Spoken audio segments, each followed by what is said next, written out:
everyone, and welcome to the very first official episode of Yappin with Sprout, a podcast I've been recording for years alone on my phone that I finally decided to make real.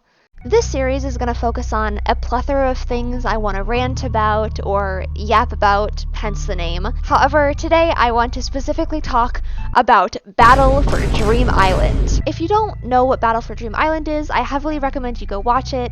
It is long and very silly and fever dreamish at the beginning, but recent episodes are absolutely peak. You should definitely go watch it. For those who do know the show, today I want to very specifically talk about the newest episode, BFDIA 18, Airplanes in the Night Sky. In previous recordings that the public will never ever hear, I've talked about how much I loved this episode. However, I'll dig into it just a little more for the sake of the actual recording. Going into Teapot, I've gotten used to the more serious tone, but thinking back on BFDIA, I've always kind of assumed it would be the sillier side of the season, the sillier aspect of the show. So you can imagine my surprise when watching this episode. I'm absolutely loving where everyone's different character arcs are taking them and getting to see how much each of their strengths and weaknesses were highlighted in this episode. Even if it was just Fries messing around, it was so great. Needle is probably my biggest obsession right now. It's just, she's come out of nowhere.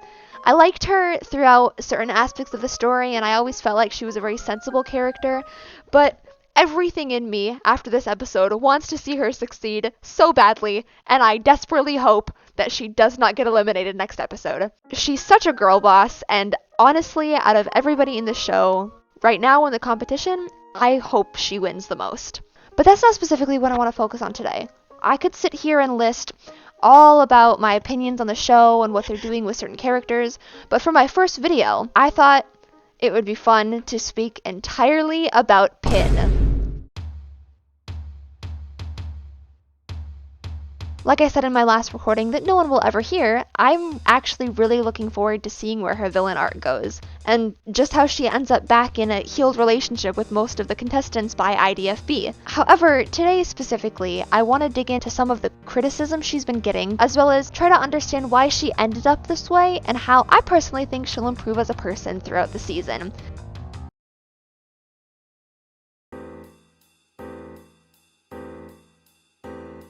Pin actually reminds me a lot of Balloon from Inanimate Insanity. They both make mistakes in being overzealous during the first season, try to make up for it in the next few, and then are harassed relentlessly because of said mistakes by someone who just won't leave them alone. Cough cough, free smart Nickel, cough cough. The only difference is that Nickel and Balloon actually repair their relationship by the end of the show, while Pin gets almost no sympathy for what everyone put her through at all. The reason she finally snapped isn't just because of the swing incident, it's because Free Smart quite literally removed her limbs and her ability to speak, and no one cared besides Coiny. Now you wish you hadn't stopped us from going to Match's dance party, huh?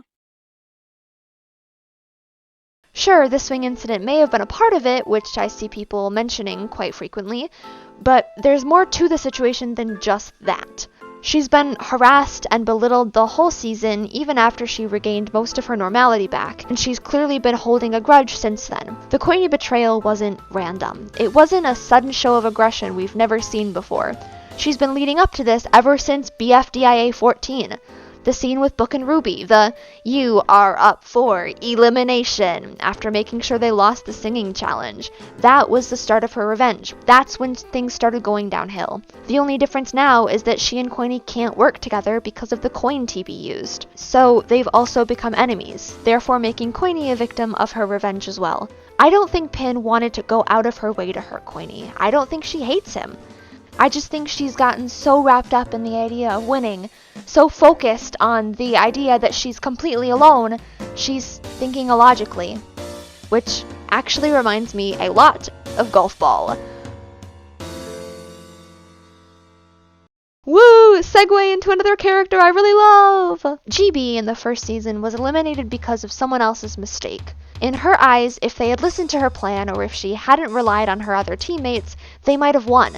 And if they won, she wouldn't have been up for elimination in the first place. Watching Teapot recently has shown in very obvious conversations that she fears losing in that way again, similar to how Pencil fears the exit. At least I care about my team members. I want to work as a team instead of telling everyone what to do. I do care about the team, but I want us to win. Every season has led to my defeat, and this time I will not let anyone else decide my fate. That's why GB has been solely relying on herself. That's why sometimes she refuses to take any other advice from her team. She feels like she can't risk losing in that way again. And before she improved as a character, she was so blinded by her fear of losing, she forgot what was important. Just like Pin. Pencil, Donut is right. I've been guilty of the same thing, focusing solely on winning, but last challenge showed me how important everything outside of the competition also is. We can't win as a team unless we work as a team. They're all guided by fear, making these mistakes in the first place because of the issues they've gone through, and that fact is exactly what makes their situation so understandable. Now, let me make this clear. I don't think Queenie deserved the betrayal. I don't think he's an awful person. And I really want to say, I wish things were immediately better the next episode. But that's just not true. This is something I think Pin needs, as silly as it sounds. As much as it sucks, the next episode will probably be her last before the voters kick her off. God forbid women have hobbies. I hope they give her a chance to go through with her villain arc and recognize it may be understandable, but that doesn't make it right. It's exactly what Pen went through in Teapot 16. He recognized that even if Pencil had hurt his friends in the past, he didn't want to hurt her back. That's how I hope they handle this going forward. Knowing what happens in BFB and Teapot way in the future gives me a lot more information about where these characters end up, and that makes it easier to see how things get better. But I still think the rest of this season will be rough for Pin and Queenie, especially Pin. In IDFB, they're talking normally. In BFB, they seem kind of awkward but still talk like close friends.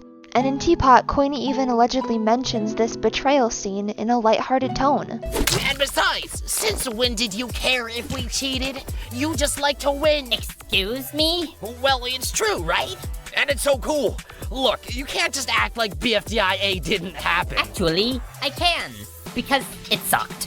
There is proof it gets better. There is proof Pin eventually recognizes what she did was wrong, especially during this scene in BFB 14 with Book.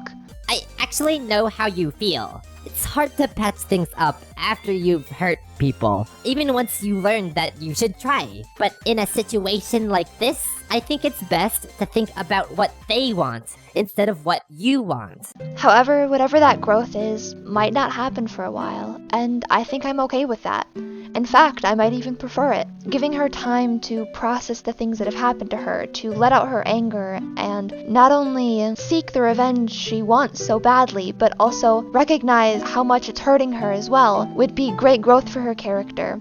And as someone who adores Pin more than anything in the world, I really hope she gets that.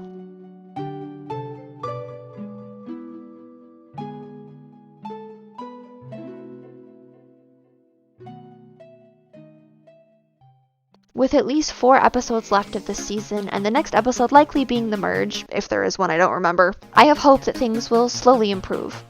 It might take time and effort, but according to BFB and Teapot, Pin does get better. That fact in itself is enough closure for me to fully enjoy this villain arc.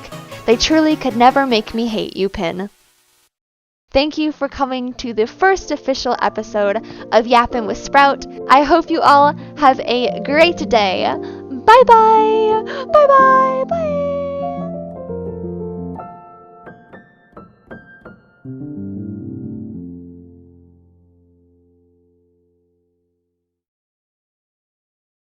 Pillow socks.